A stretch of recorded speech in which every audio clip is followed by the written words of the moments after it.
So I am very excited to be able to introduce you guys to Albert Gay. He is presenting on the trauma of racial injustice facing our youth. He's a national trainer and consultant with the TTJ Group LLC with over 20 years of experience in community work. He also works within Indiana University School of Public Health as an education and training specialist and research associate. Albert is noted for training organizations to integrate cultural competence and cultural humility practices within the organizational structure for the reduction of disparities and inequities. He teaches the transformative process of adopting the Office of Minority Health's culturally and linguistically appropriate services standards. Continuing in the journey for social justice, Albert Gay has become a trainer for Interrupting Racism for Children workshop series that was created for the state of Indiana. This workshop is known for properly defining racism, laying historical foundation for systemic power, analyzing institutions' impact on disempowered communities, and calling gatekeepers to reform practices for the increase of positive outcomes. So Albert, thank you so much for speaking with us today. We always try to make cultural competency a major aspect of the work that we do in Ohio Adult Allies, especially for this annual conference. But this year it has a really special significance. So we appreciate you sharing what you know about that topic with us, just to make us all stronger advocates as adult allies with our young people. Absolutely. Thank you, Evie. Thank you, everyone. Evie, you know I got to see those cat pictures at some point. So I'm sure I'll love them. Good afternoon, everyone. I'm Albert Gay. My pronouns are he, him, and his. I am honored to be before you. I want to thank those that were responsible for inviting me. Of course, I love Ohio and all the leadership there that said, hey, you might want to think about bringing Albert here, and working with Tracy Johnson, my mentor, my ace partner in prevention goodness, right? We get into good trouble with prevention. I want to thank him as well. And of course, all of those that I cannot see and the participants. Before we begin, I want to dedicate this presentation to those that we have lost prior to this time of COVID due to injustice. I want to dedicate it to Tamir Rice, Breonna Taylor, George Floyd, Trayvon Martin, and then all those names that we could fill up page after page. And so this is not a Black people problem. This is an American problem. And I'm just glad to be here with those that are allied to work with youth, because we don't have to think about the future. The future is already upon us. And so we're going to delve in and see how that future has roots in a past, and how that past is keep on catching up with us, right? Runs us down, runs us over, and how we keep experiencing these same outcomes over and over again. So we're going to dig into that. So we're going to talk about the unavoidable, right? And just what that meant. And so for all of you all that are here, you're in the right place at the right time. I ask that we respect one another, keep each other in good harmony, look out for each other, cherish each other, because we don't know with these uncertain times, who's here today may not be here tomorrow. As I think about this, I like to think about the honoring of those that I lost this year just from COVID-19 and violence. I lost 4 family members in a 2-week time span, and 2 of them I lost on the same day while we were praying for the other one that was in the hospital. And so I am not the same as I was. I like to think of me, there was a pre-COVID Al, and then there was a post-COVID Al, but there was also a pre-Breonna Taylor Al, and then a post-George Floyd Al. And so I want to talk to all spectrums of individuals, because we've all been shattered and shaken by what has occurred. And so let's pull together now as we go ahead and dive into this topic. So we're going to talk about avoiding and not avoiding. How many of you all realize that there's been some avoidances that have occurred over the years, right? Especially with this topic, race and racism and racial injustice. And avoidance doesn't always mean it's proactively avoided. It can be things like that sound really good on the surface. Things like, well, we don't want to cause any trouble, or we don't want to shake the boat or rock it. It's not happening to me. I'm not racist. And so therefore we're good, right? I'm not doing anything that's discriminatory. And because of that, maintaining of silence, there's been the continual outcomes that have been negative towards populations of color. And so what we want to do is take a look at that. And so I want to go through what our agenda is going to look like. Number one, we're looking to gain awareness of collective trauma and the impact it's having on all youth. But here's an inside note. It's really happening on all people level. But because we're focusing on youth and you all are allies to youth, we're gonna talk about the impact on youth. Now, here's what I don't want to do. I don't want us to escape into, oh, the youth are the future, and put all the pressure of changing the world system on our youth. How many of you all have heard that before? And it doesn't have to be just about race and racism. It can be about any number of things, poverty. It can be about the achievement gap. And we'll say, you know what? I look towards the future because they're going to solve all this. And I got news for you. They are not going to solve all this if we're not working together and reaching across generational lines. And so we're hoping to gain awareness around that. We're going to uncover racial bias and its harmful impact. And I know there have been plenty of opportunities for us to hear that word thrown around here and there, bias and implicit bias. And there have been implicit bias trainings. And yes, we're going to talk about that in a way in which you're familiar, but we're also going to dig a little deeper on that. And I know we don't have but an hour or so, but I promise you, we're going to try to get into a discovery mode as fast as possible. Then we're going to place ourselves in the tolerance continuum. How many of you all are familiar with continuums, right? That you are part of something. Now, continuum means that you are invested whether you know it or not. You are part of something whether you believe it or not. And so there is a continuum of tolerance that I want to bring up, and we're going to have an opportunity to see where we are.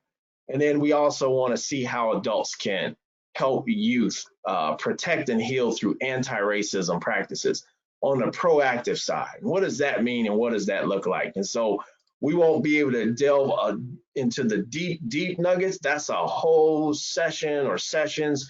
It can actually be times where we do retreats with youth to really get into the aspects of that, but we will definitely give over ourselves briefly to it. And then I've also supplied some resources. So that's what's coming up, people. And are you excited? I know I am, right?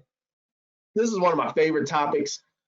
It has been on me since I realized I had a call for ministry, and I couldn't shake it. And I was like, what?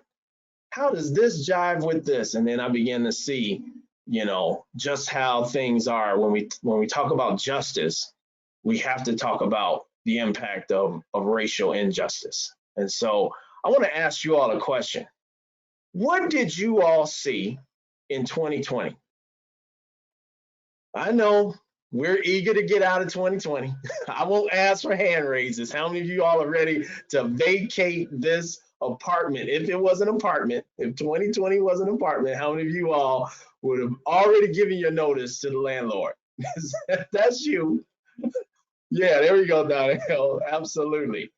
I want to know, what did you see while you were living inside of 2020? What did you see? Trauma everywhere, Karen's release, the civil rights movement, violence, chaos, fear. Look at these. Pendulums starting to swing, hopelessness, separation, division, lies, chaos, isolation, death, anxiety, living in the midst of a history changing, upheaval, pain, separation, so much promise. Wow, way to go, people. Pain, I'm seeing a lot of pain. And as Shelley put it, a lot of loss and trauma and division, finger pointing. Oh, the finger pointing, right? And so guess what? If we saw it, and I like that Eddie said he saw a lot of positives too. Absolutely. Right? Out of trauma, you can definitely see positives as people's resilience kicks in, as people begin to align themselves, but also sadness and a lot of growth too. So we're seeing positives and negatives in 2020, but we saw a whole lot of negatives in which we can see. So what we see as adults, our children see also, right? There was literally what COVID did was allow us to pause and look closer at what some have seen all of their lives and have lived through the experiences of their mothers, their fathers, their grandfathers and mothers, and their ancestors. And so this is not new. How many of you all realize 100 years ago there was another pandemic, right? And that pandemic, they asked people to wear masks. They look absolutely the same. The hospitals were overrun, right? But it allowed us to slow down and see some of the other underlying things that were occurring in communities of color, whether Hispanic, Latinx, Native American, Black American, and so many others. It allowed us to see some things. And so here's some things that have been going on with our vision across the years. And I really want us to take a look at this. Removal of indigenous from native lands. We often look at that historically from an adult perspective, but children were there the whole time, whether they were indigenous or whether they were those that were of the dominant culture. We saw children were seeing it. We saw genocide, children saw it. We saw lynchings. How many of you all have seen the pictures and the images of lynchings that have occurred? Anybody? I want to see hand raises on this one. Has anyone seen lynchings?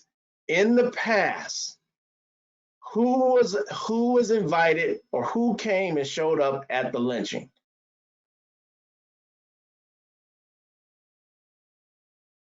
Anybody? Families did, absolutely. Families in their Sunday best. It was called a show. They even have them as postcards. There's pictures of children right there as bodies were burned, as victims were hung from trees or from bridges. My aunt who passed this year, she was a great scientist for Abbott, on her way to Tuskegee, Alabama, on the train, she told me years ago that they saw a woman hanging from a tree. What I didn't find out till this year was that not only was she a woman hanging from the tree, she was pregnant. They hung pregnant women from trees. So who was riding those trains? Was it Black people only riding those trains, or was everybody riding those trains? And so I want to make this clear that children, the acts and the violence bestowed by adults are also being captured and seen by children, whether it was during the civil rights marches and movements in which water hoses and dogs were released, or the Rodney King beatings, which were my years, the Oklahoma City bombing. We had school shootings like Columbine. We had 9/11. We had Hurricane Katrina, COVID-19, and yes, George Floyd. And they were all witnessed by adults, and they were all witnessed by children. Every last event, there is not a mass event that has occurred that was traumatizing, that children have not been exposed. And so what I want to ask, I want us to begin to think deeply. When children were exposed to these acts of violence, how did we respond collectively? How did we respond as a community? How did we respond as a family? How did we respond as a parent? And how did we respond in our schools as well as when we were children? Did anybody take us aside and tell us that what we were experiencing was traumatizing to us? When they were showing kids, and kids were seeing all those horrific acts of violence way back in America's history, right? Way back with indigenous and with native populations and Latinx, were the children ever said, hey, you're going to need to recover from this? Or was it totally seen as acceptable, but yet it still had an impact psychologically that people didn't know about it? And then let's fast forward to when Tamir Rice was shot down, and that played over and over and over on the news with children his age watching, older and younger. Did we have a conversation with those children about working through that trauma? Or did we merely think that because they were just of one particular group, that would be the only group affected, right? So George Floyd happened live on camera. I got it earlier than most because I have relatives in that part of town. And so they sent it to me before it hit a lot of the news, and I couldn't believe it. I couldn't believe it, number one, because George Floyd looked like my cousin, looked just like him, who also lives in Minneapolis, Minnesota. And I love that Tracy is on the call, because Tracy was the lead of the federal agency, the CAP, which was the Center for Applications of Prevention Technologies. And so he knows that area. And so I'm traumatized. And then I know when I talk with him that he was traumatized. And then we begin to think about the children, because children watch that. And here's what's unique about this when we talk about this topic, that trauma does not stay contained, and it is not contained only to the victim or only to the victim's close relatives or only to the victim's what? Racial or ethnic group or gender group or any of the other characteristics. It's like water that hits and floods. And so when we were watching that, our children were watching that. And this is current because when we don't understand what's happening, we don't realize just how powerful it truly is. It took us a while to shake it. Like, wait, what? And then what's that impact on children? And so I want to talk about this as we get into this. What do all of these equal up to? All of those events equal up into trauma. And so for the most part, I want to say that most individuals are resilient and do not develop post-traumatic stress syndrome or post-traumatic stress disorder, right? However, there is a population, depending on if our youth or if our adults already have an ongoing mental illness or behavioral problem that's linked to a mental illness, such as substance use. And they're all my individuals that work in the behavioral health. And so I want to describe for you all what that means and what the symptoms in the criteria A of the DSM-5, what that means. And so it says, you are exposed to one or more events that involve death or threatened death, actual or threatened serious injury, or threatened sexual violation. In addition, these events were experienced in one or more of the following ways. Number one, directly experiencing the event. Or number two, witnessing the event as it occurred to someone else. Now, I want to ask you a question. During 2020, how many of us on this call witnessed an event such as death or life-threatening that happened to someone else? If that's you, you don't have to raise your hand, but I would think that we all witness deaths. and that we witnessed one of those being George Floyd live, and then we heard vicariously about the others. Not only that, we also heard of the young man that was running who got shot down, and then we saw that video. And if we see it, who else sees it? Once again, we're linked in our vision. You learned about an event, point number 3, you learned about an event where a close relative or friend experienced an actual or threatened violent or accidental death. Or number 4, experiencing repeated exposure to distressing details of an event, such as a police officer repeatedly hearing details about child sexual abuse, right?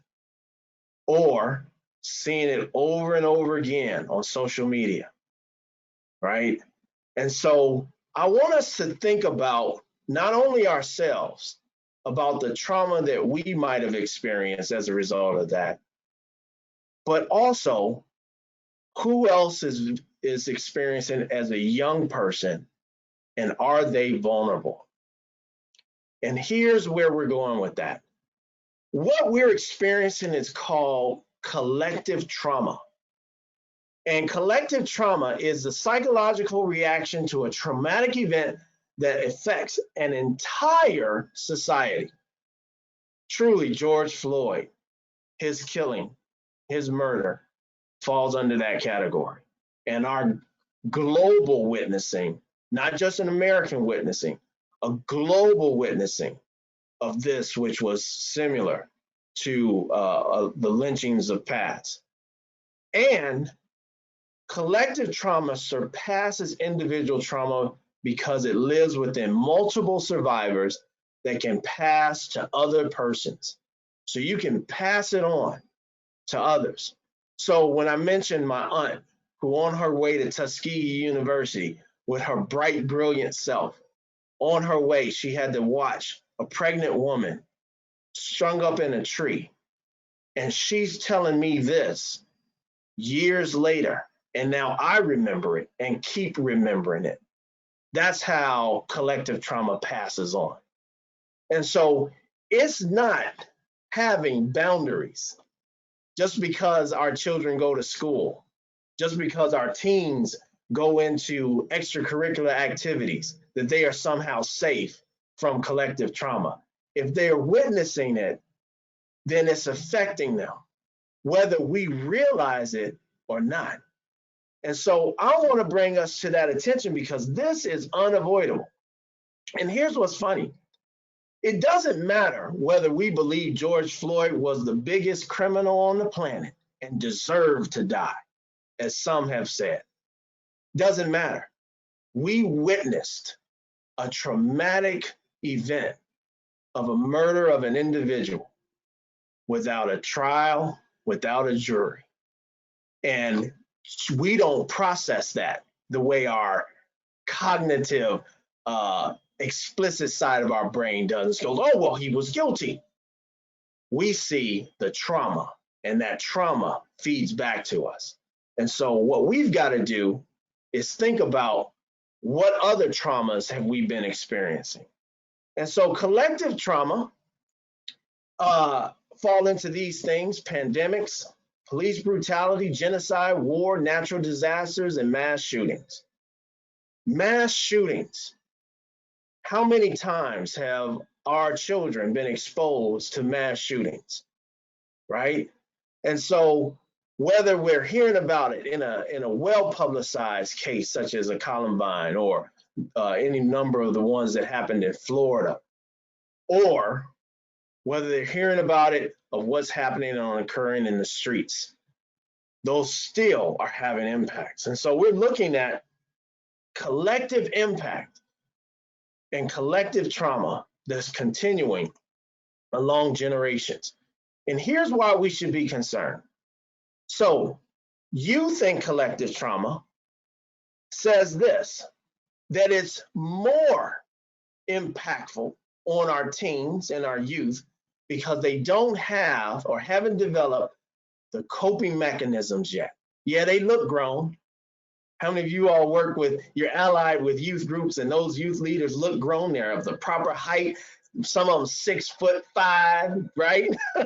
some of them brilliant as all outdoors, and maybe even smarter than you, though you may not admit it, right? But that's okay. But even with all of that, that developmental stage in which they're in dictates that they still biologically, psychologically don't have the coping mechanisms yet. And so even though they may be individuals that seem to have it on the up and up, they're still dealing with things that they're not physically or mentally yet capable of dealing with. And they're more likely to turn to self-harm or drugs or destruction to cope with trauma because of those missing portions of that, of those coping mechanisms. How many of you all are familiar with the bystander effect? Bystander effect, right? And so we have been taught over the years to just think about the bully and the victim. But there are other victims in this scene, and those other victims are with the bystanders. And so bystanders are those that are watching traumatizing events occur. And yet, even though they're not being victimized by the bully, it generates toxic stress. It causes their cortisol levels to rise, which floods their system, their nervous system, and then they begin to have and experience those things that are just as traumatizing if they had been hit and bullied by the bully themselves. They did a study on rats. How many of you all like hearing about studies on mice and rats? Where are you at now? Anybody? No, just Lori smiled, so Lori's with me. Brenda, what about you? You with me? Right? They did a study on some rats to see this effect and how it played out. And so they put a rat next to another rat that was going to be exposed to some trauma, right? And they watched closely what the impact would be on the witness rat, what they call the witness rat. And the witness rat experienced the same levels of trauma that the rat that was actually experiencing the biological trauma that was occurring. And so what does that tell us? Why do they study rats? They study rats because rats have a brain like humans. They also have a psychology that's based like humans. And so they often use them to see what would happen to us as humans, given those same circumstances. And what does that bystander effect cause? It causes anxiety, uncertainty, fear, and therefore, because they are a witness, they are experiencing what many of our soldiers experience in wartime, which is survival guilt. That how did I survive? And someone else went through that. And so they can begin to blame themselves for what's occurring. And also that turns inward and can become a depressive episode. So the impact of trauma on our youth looks like this. It can last well beyond their childhood. How many of you all are familiar with ACEs, adverse childhood experiences?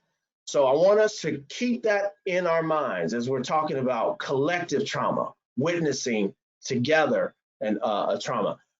The learning the problem, including the lower grades and more suspensions and expulsions, so they begin to behave as the problem that they're witnessing. There's an increased use of health and mental health services. There's an increase of involvement with child welfare and the juvenile justice system, and I want us to remember that.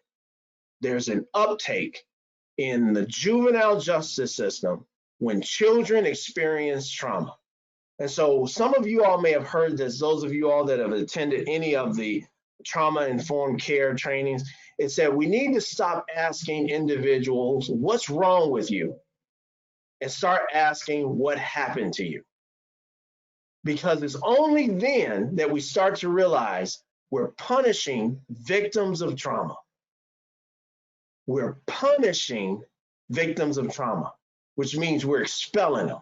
We're kicking them out of school. We're getting them, we're calling the police and getting them arrested. We're saying, hey, there's just something wrong. They're rotten apples, right? As though there's no redemption for children. And so if they're learning this lesson, that the impact of their trauma leads to them getting in juvenile justice systems or expulsions from school, we're sending a horrible message of hope to our youth, right? We're sending a bleakness and a darkness.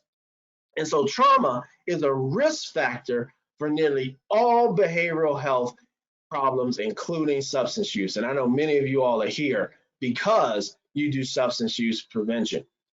And so what we want to now then is focus on what we can do. As I've changed this, I think it's changing. I'm getting a little delay.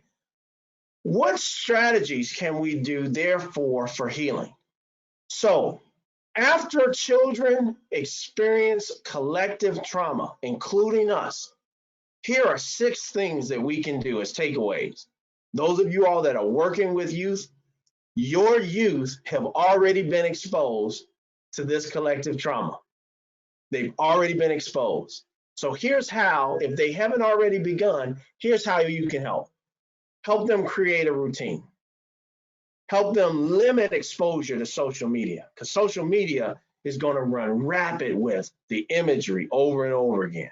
And so we already mentioned, they're not cognitively yet developed and prepared with that buffer system. And so we can help them in that proper way of gaining that by helping them to limit that exposure. We want to provide emotional support. And what do we mean emotional support? So with guys, those that identify with the male gender, there's this stigma. Any males on here? What's a stigma that we teach our young cisgender males to have as an attribute? What is that? Somebody type that in.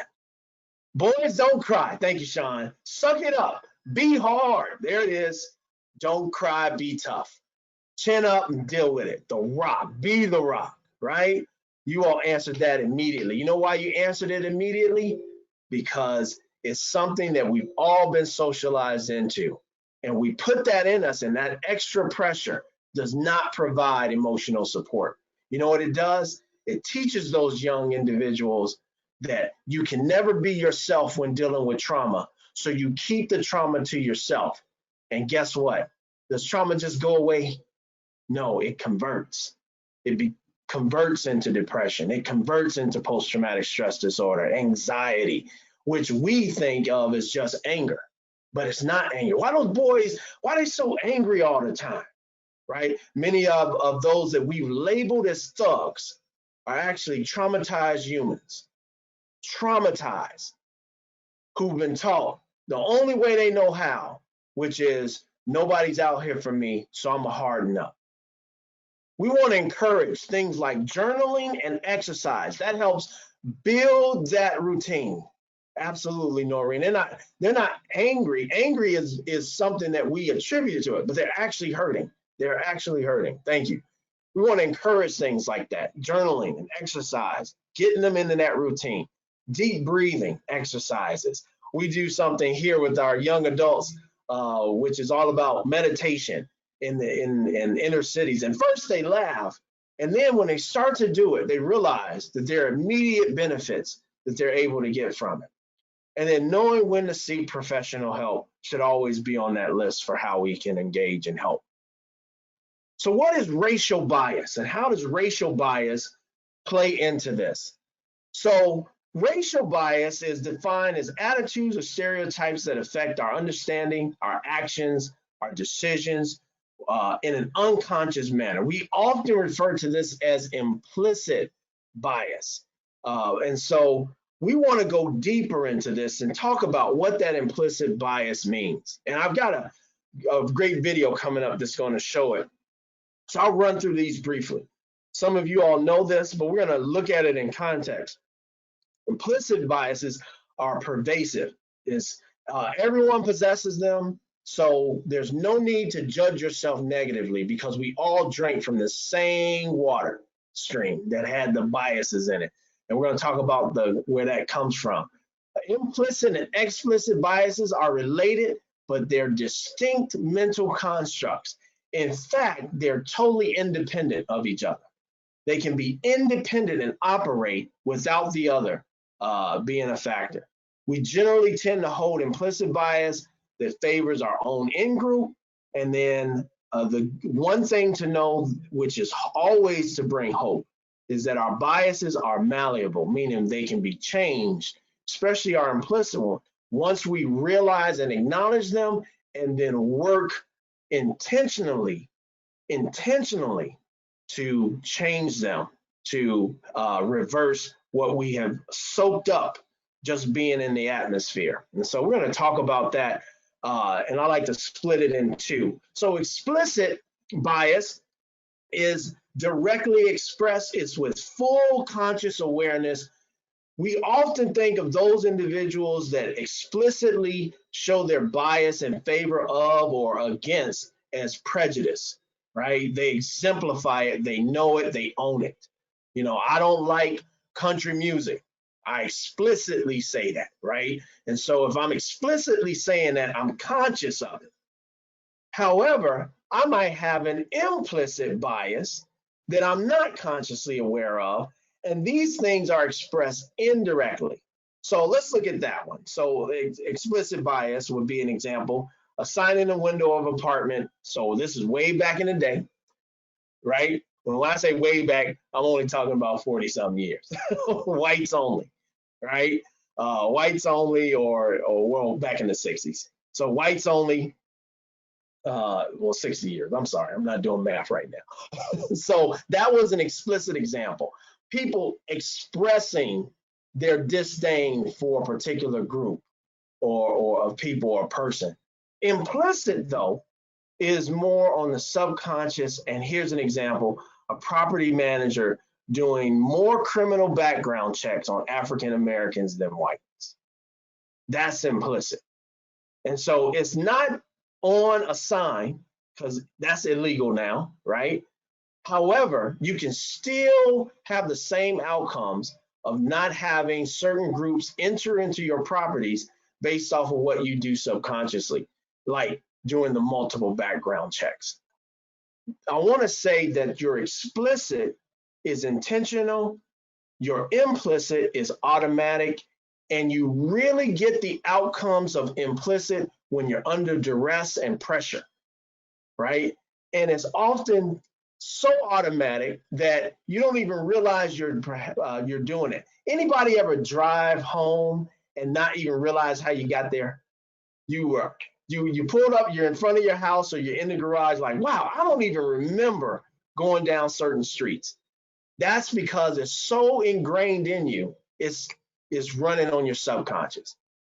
However, when you first started to drive, I bet you remember everything, didn't you? You were very intentional. And so let's take a look at this. Let's take a look how harmful implicit can be, because this is where we start to get the outcomes continually that are harmful or negative for populations of color. And so people will internalize stereotypes. They will, this unconscious bias can start to develop in elementary school, and it can influence the teacher and student relationships. And so with that, I want to talk to you about a study real fast. And this was through the Yale Child Study Center. And this study, there is a video, and Brittany, do you want to play this short one fast here too? If not, I can just talk about it. Yeah, I can play it. Do you want me to play it right now? Yes, that'll be great. Okay, so I just have to switch over so the presenter so that everyone can see my screen, just so you know. Okay, we'll do.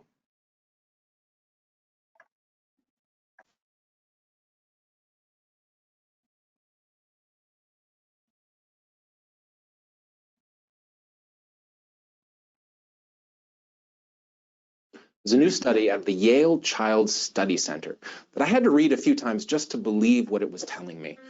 The researchers recruited about 135 preschool teachers. They had them watch video footage of 4 kids playing, a black boy, a black girl, a white boy, and a white girl. And they told the teachers, their subjects, watch the video, there may be some challenging behaviors. As soon as you see something that could become challenging, hit the enter key on your keypad. Well, here's the trick. There was no challenging behavior. The researchers were using eye scan technology to see which child the teachers were looking at the most.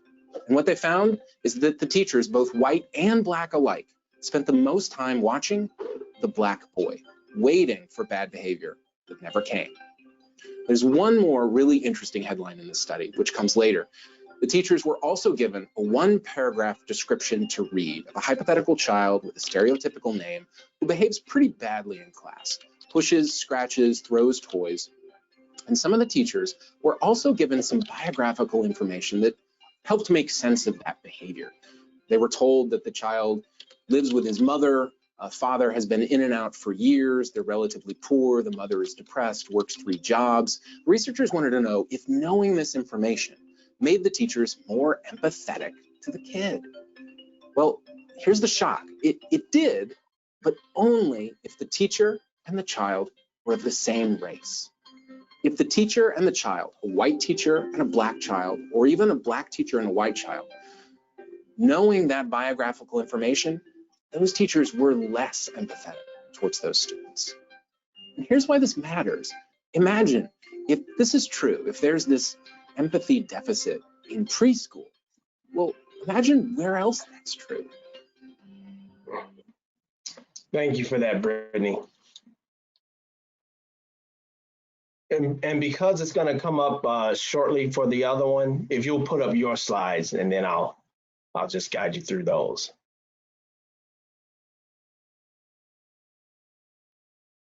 So let's pause right there at that question. That was a good question, right? If it happens in preschool that they were expelling black boys at an accelerated rate than others, and they were looking and watching black boys the most, and that's at preschool when people are at their absolute most, dear, right? Where else is bias showing up? And the reason we're talking about that is because we're going to have to address the unavoidable.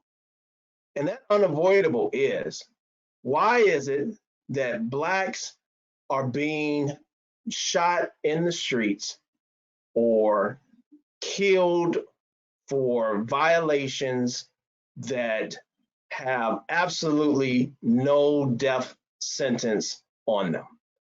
Why is that occurring, and why is it so much so more with Blacks and people of color than it is with our white counterparts?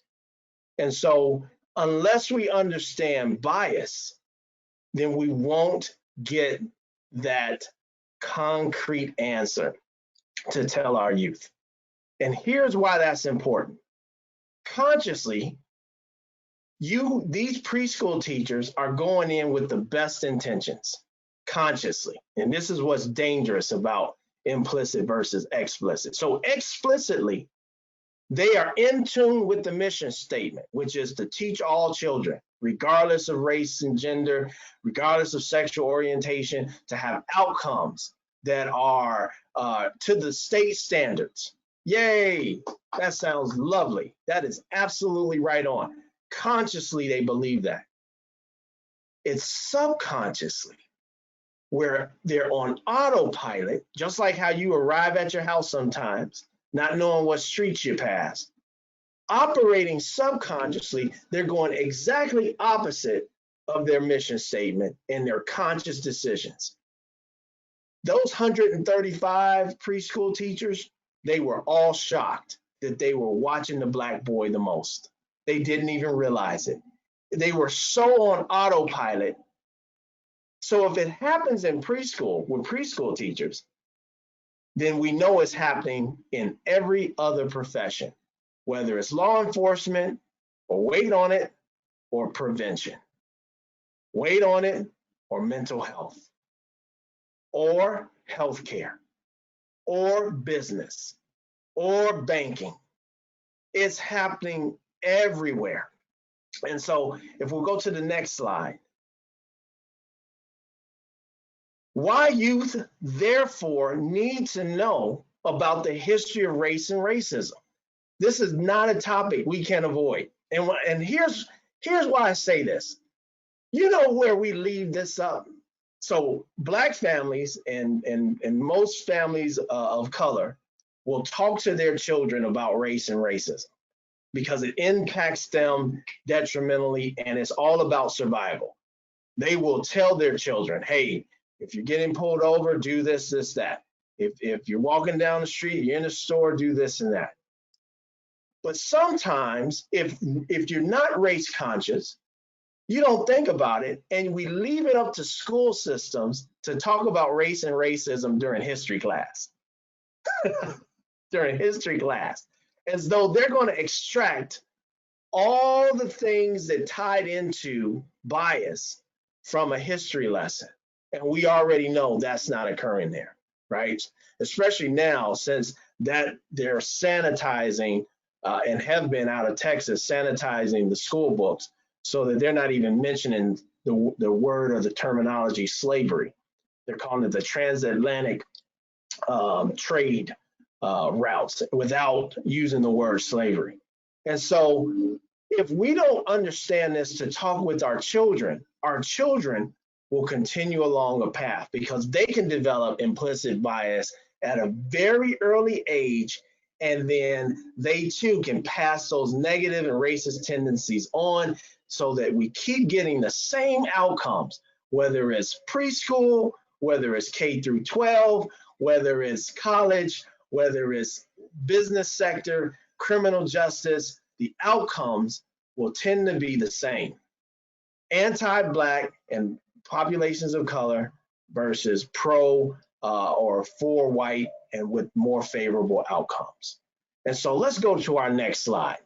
This is one of the things I want you to see. We're going to play 2 videos because if children don't understand bias and how it gets in and how a bias is in them, they won't understand how they're contributing to the racist systems that are occurring here in our times. So if you'll play the first 2 of those, that would be great. Thank you. AC 360, CNN weeknights 10 Eastern. There are lots of different colors for skin. I have questions for you about these pictures of different children. After I read the question, I want you to Point to the picture that fits the story. Are children colorblind in America? show me the smart child. Show me the mean child. Can you show me the dumb child? Show me the nice child. Is bias measurable even at an early age? Why is she the bad child? Because she's black. And why is he the ugly child? Because he looks like he's white. Why is he the dumb child? Because she has dark brown skin. Why is she the bad child? Because she makes fun of everybody else's skin color. How much do kids learn from what they see and hear from adults? Show me the child who has the skin color most adults like. And show me the child who has a skin color most adults don't like. These are questions that we, along with CNN's Soledad O'Brien and a team of psychologists hired by CNN, spent months investigating through tests, interviews with children and their parents. But they're questions that have been asked for decades. The first doll study ignited controversy in the 1940s, when psychologists Kenneth and Mamie Clark pioneered studies in the effects of segregation in schools by asking African-American kids to choose between black and white dolls. The so-called doll test found black kids overwhelmingly preferred white over black. Those results were at the center of the landmark 1954 Supreme Court case, Brown versus the Board of Education, that desegregated American schools. Now, with the first African-American president and nearly 60 years after segregation was overturned, we wondered, where are we today? How do kids see differences in race? What we discovered might shock you. But first, how we got there. Skin color, child skin color estimate. Okay, yeah. We asked renowned child psychologist and University of Chicago researcher Dr. Margaret Beal Spencer to design a pilot study for CNN and analyze the results. Our children are always near us, because we're a society. And what we put out there, kids report back. You ask the question, they'll give you the answer. Spencer's team tested more than 130 kids in 8 schools with very different racial and economic demographics. Half of the schools were in the north, half in the south. Oh, nicely done. While the country is much more diverse today than in the 1940s, the children in this project are from 2 age groups and 2 races, white and black, to better allow comparison to the original doll study. 4- and 5-year-old children were asked a series of questions about these images. 9- and 10-year-old children were asked questions about the same images, as well as this color bar chart. The tests led us to 3 major findings. First, white children as a whole responded with a high rate of what researchers call white bias, identifying the color of their own skin with positive attributes and darker skin with negative attributes. Show me the dumb child. Dumb child. Okay, why is she the dumb child? Because she has black skin. Show me the mean child. Why is he the mean child? Because he's brown. Show me the bad child.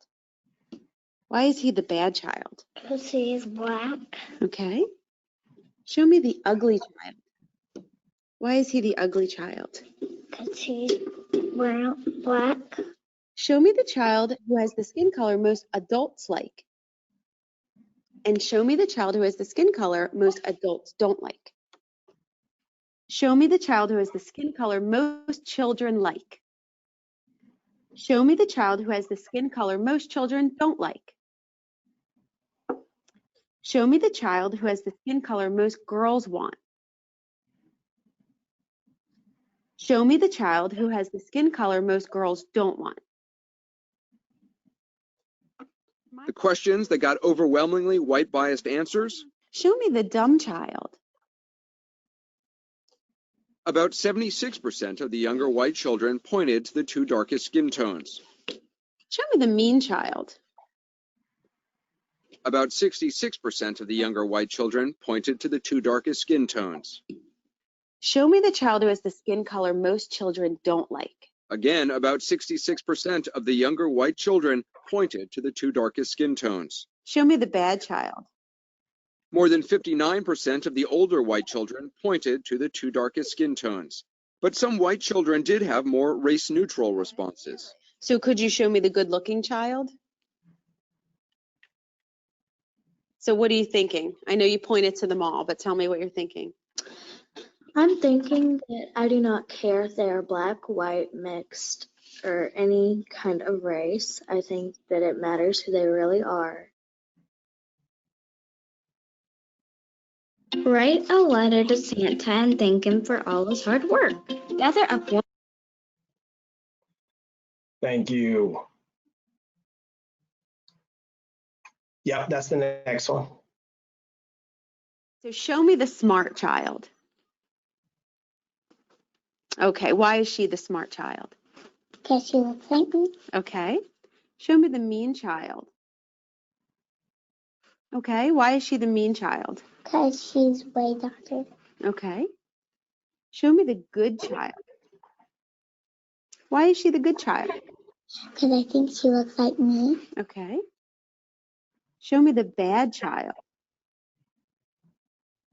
Why is she the bad child? Because she's a lot darker. Show me the ugly child. Why is she the ugly child?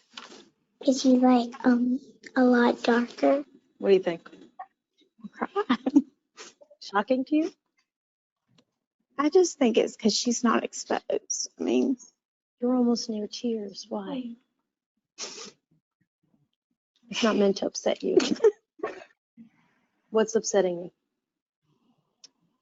It's not really upsetting. I mean,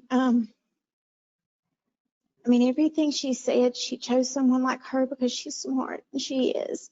All the good attributes. He's got a Yeah. healthy ego. That looks like And me. as That kid's far- like me. And as far as the one she chose for, being ugly or mean, I mean, you can't even see any facial features in that one. But she has never asked about any, color as far as, I mean, when she plays with friends. And when we were talking about, we were actually going to soccer where there's all different kinds of people there. And, that's when she says, I chose the dark one. It's the one that was mean. I think that was an eye opener for me because we've never really talked about race. So we talked a long time about it. Thank you. All right, so we will return to the slides. I really love your comments that are posting up in here. There's another video that we don't have time to show, but I want you to know the next video shows Black children's responses, and they're only slightly different. Still, the overwhelmingly, all the good attributes were attributed to the lighter skins and shades, and all the worst attributes, ugly, stupid, bad, were also mirroring what white children were answering and attributing it to darker skin. So the same message is coming out. And here's the thing. That mother was surprised, just as the preschool teachers were surprised, because something is transpiring without them explicitly even talking about race. And here's where we're getting to the crux about bias. Bias is absorbed in our environment. Children, when their ages 0 to 7, are in what's called a theta phase. That theta stage means that they're almost at a hypnotic state. That's why they accelerate at learning from 0 to 7. They're picking up language. They're picking up those bad words that you might have said only once, and somehow they know it. And they can bring that word back at the most inopportune time. And it was because that theta phase is not just picking up on explicit, it's picking up on implicit. And so these children are, now here's what's shocking, and I really want us to get this. These children, Black and white, are mirroring the exact same test that happened back in 1954. Were they born in 1954? This test is from 2010. So next slide, please. So here's what I want us to understand with that. How do we introduce bias to talk with our youth? Because if we're like the mother who doesn't bring up race and racism and is trying to teach, not to look at color and all of those things, and her baby still came up, she still came up with racial prejudice, right? Black children, same thing. There are other tests and studies that have done it with other across racial lines, and the results are the same. The messaging is in the history of what has already been carried on from generation to generation. And without being proactive to disrupt it, what do kids grow up to be? Every profession on the planet. So they will mirror if they never talk about bias and understand their own implicit bias, they will carry it forward into their careers, into their college, their families, without ever explicitly acknowledging that there's a race issue. Next slide, please. So that is a great deal of learning from that video. So what breeds bias and racism? What's the number one condition that breeds it? Is that people, as Dr. King said, people fail to get along because they fear each other. They fear each other because they don't know each other. They don't know each other because they have not communicated with each other. And that has been the purposeful segregation that was legal from the inception, before the inception of the United States, all the way to the civil rights movement in the 60s. That's how long we practiced legal segregation, which is separation. During that time, the breeding of what that meant was that blacks were what? Evil, negative, dirty, violent criminals, versus whites, which were positive, good, aspiring, beautiful citizens. Next slide, please. And so there is one way out of bias, negative biases about race. That one way is to do the reverse of what Dr. King said is what the reason was for the separation. The one way out for you as an adult, as well as for youth, is that they have to be in contact with the group in which the bias exists. And I don't mean a one time, I mean an actual get together intentionally for the purposes of knowing. Because if you do not, they will give the exact same answers. How many of us are allies with our youth?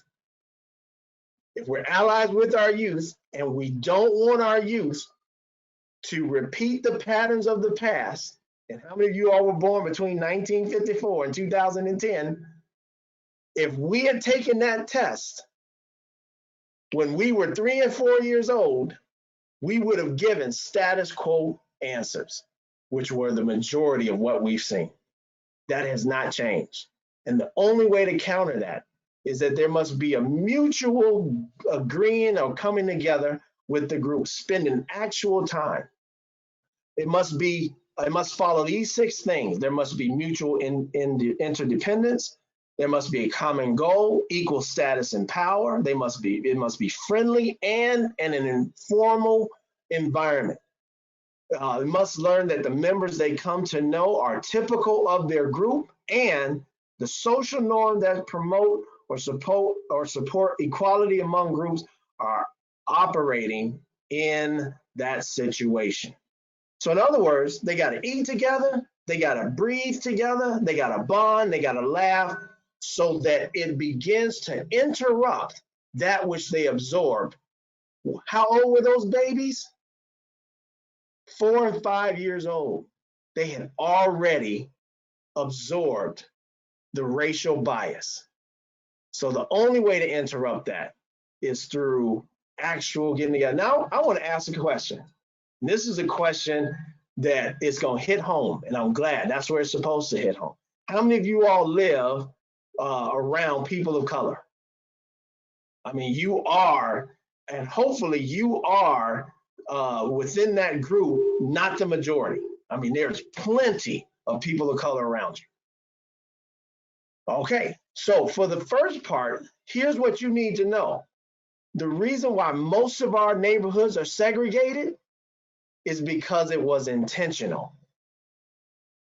It was on purpose. And if we don't understand that, we don't understand how there could be a George Floyd and a Breonna Taylor. Thank you, Lauren. Redlining. Was it purposeful? So if we don't teach our children the impact of redlining and why white schools do better, have more resources versus schools where minorities live, then we'll continue to feed into that Black or darker skin are inept, they're not as intelligent, and they're in those positions because they're just lazy. And we know from redlining that it was big government, big banking, and big real estate industries that combined forces to force separation of races. It's not natural that we be segregated. Next slide, please. So we got to protect and prepare our youth. And so if we're going to protect and prepare them, we got to first educate ourselves. We got to limit exposure to graphic media. We got to be open about racism and explaining it. We cannot continue to be like the mother who said, well, we don't talk about race and racism. I don't know why she's she's saying those things about the darker skin colors. She was shocked because she's not explicitly saying that. Children are learning outside of the home, on the media, inside the home, whether you realize it or not. Those messages are out there. So we got to listen to youth, and then we also have to explain the history of institutions, Jim Crow and the impact on criminal justice and law enforcement, banking, the GI Bill and redlining, and the impact that it's had on populations of color. Next slide, please. So now we begin to talk about, let's have our anti-racism strategies. And in this, we're going to start to evaluate our own location. We're going to establish what's racist, what's not racist. We're going to educate, we're going to explain, we're going to be empathetic, speak up when necessary, give voice to the normally discriminated against, and become the anti-racist ally through action. Next slide. So we're going to begin with ourselves. We should take upon the tool, the practice that we can also share with our youth, cultural humility. Number one step is learn about ourselves. What's my cultural background, my ethics, my morals? And then also part of step number one is learning to listen to the focus populations, or those populations in which I have a bias against, in order to understand. And understand it's a journey. Step two is challenge the power of systems that are unequitable, right? That are normally against populations of color, and that there are only the few, if any, that are in charge. And then step three, we want to partner and ally. So let's take a closer look at this first steps. Next slide, please. Number one, how many of you all have taken your own implicit bias test? All right, good. How many of you all discovered, oh my goodness, I didn't realize I had a bias against or for a particular group? I know I know a lady who is she's a female professional, and she goes by female, and she was shocked that she had a bias against women in business and leadership, even though she's a woman in leadership. I can discover that as an African American, I've got a bias against Black, just like those little kids did. Because guess what? I grew up with the same messaging, and somehow it filtered into my unconscious, not my conscious. My conscious is very pro-Black, but I could be anti-Black subliminally and counter people that look just like me. So there's a link down there. You want to take that Harvard test, it's free. And I'm telling you, you'll be shocked. Next slide, please. If you take it, guess who else should take it? The youth that you work with, if they're going to be allied. So you got to know yourself. What are your own values, norms, symbols, practices? Start there with you. When you gain an appreciation from where you come from and how your values formed, then you'll start to understand and value those in whom you are not in the same cultural group. Next slide, please.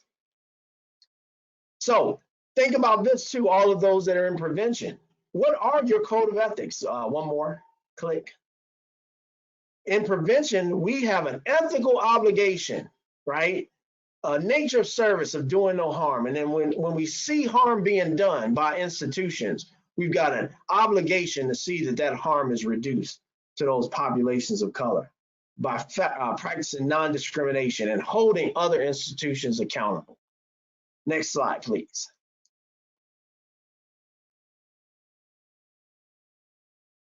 And so there are all kinds of self-assessments that you can take, this being one of them. This is a two-part, so you'll have that on your PDF. And your next one, please. I'm sorry, I didn't take it back. Absolutely right. You know, but see, this is where my issue comes in. And then if somebody could go on mute, because we can hear your conversation. Thank you. Appreciate that. Next slide, please. So those are some of those things. I would like for us to pause here for a second. We're going to talk about inclusion on the continuum. And we want to know where you fall on this continuum. And so there should be some more things that show up on my end, but apparently they're not. There they go. Do you, and you can bring them all up. When you look at this inclusion continuum, where do you fall right now? Because location is very important. Are you at an intolerance level as it comes to valuing others? Because this is all about valuing. Are you at, yeah, I can tolerate them? Are you at an awareness of, wow, I wasn't aware. I'm just now becoming woke to what's going on out here with injustice? Are you at an understanding level, or are you at a valuing level where you greatly appreciate it and you hold it in high esteem, other cultures and other ways of life? So if you all wouldn't mind typing that in the chat, are you at intolerance, tolerance, or where? And listen, this is a no judgment zone, because bias seeped into our systems and our understandings without us even paying attention to it.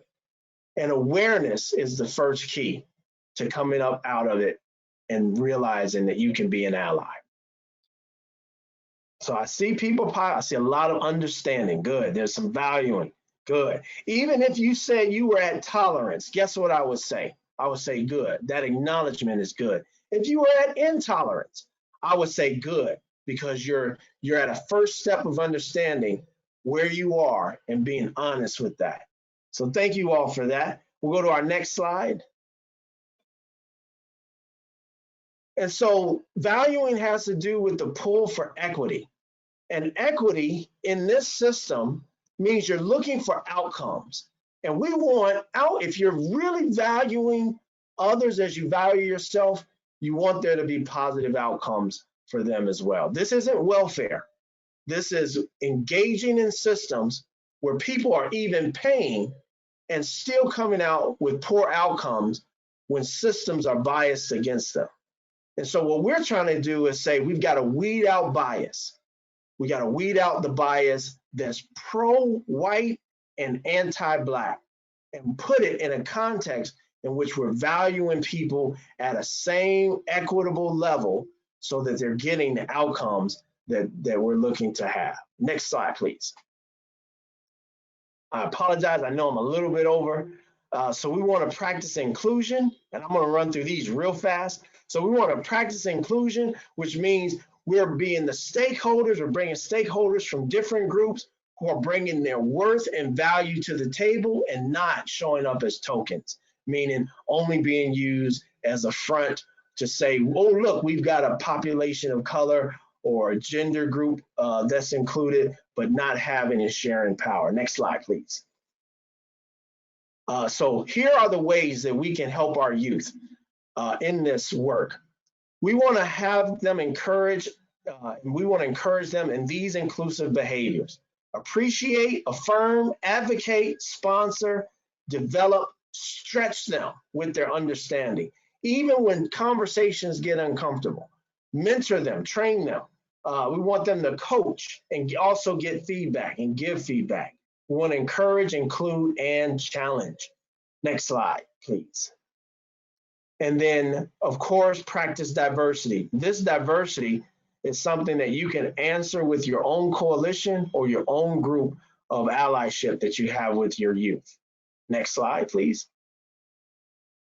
And so we want to go from a merely transactional model where we're doing a bunch of checkoffs and saying, oh, you know, bias is bad, and then let's work on some diversity, whereas we're actually transforming, where we are allowing diversity at the table to be not just there and arrive, but also be in charge. Be in charge. And that is something that has not traditionally occurred in the normative culture as we relate to systems and institutions. Next slide, please. And so how can you support diversity? You want to drive positive change. You want to be that spokesperson, but you also want to encourage your youth to drive change and be someone that communicates and educates around diversity, especially starting from a place of understanding where they are in their own bias, which we all acknowledge that we have. Next slide, please. And so we like to say this: there's two routes as an organization, a coalition can take.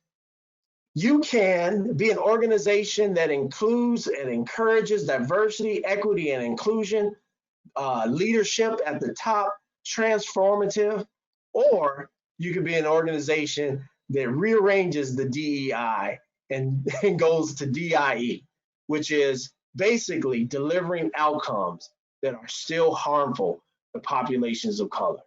And so we never want to be someone that fights the data. And when the data shows that there are differences of outcomes between our normative white culture and those that are populations of color, then it's our duty to respond and make the changes to allow that to change. And that happens with diversity, equity, and inclusion. Next slide.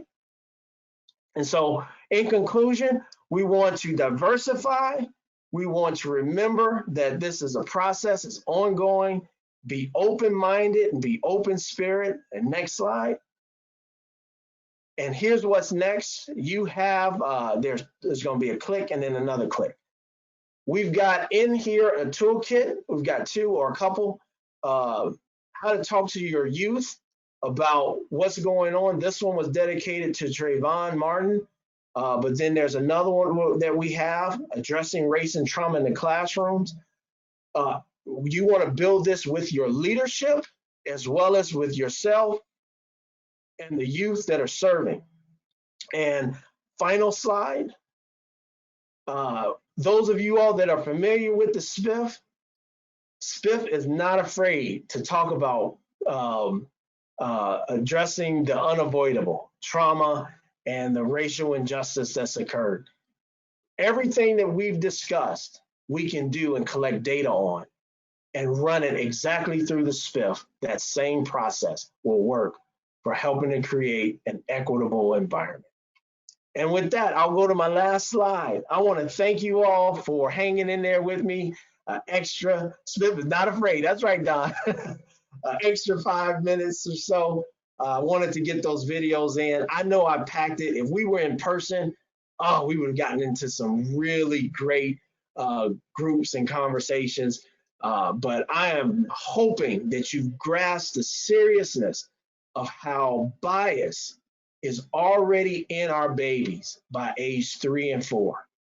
Already. And it's not because it's explicitly being taught. It's coming through the environment that we have in our entire communities. And the messaging is the same. And if we're going to address so that the next police officers that were once toddlers, if we begin to train our youth now about the bias that's inherent in all of us, they can start to make course corrections along with us as well. And so I want to thank you all for being on here in this serious conversation. I love that you all are willing to participate and also transfer this to the youth in which you work.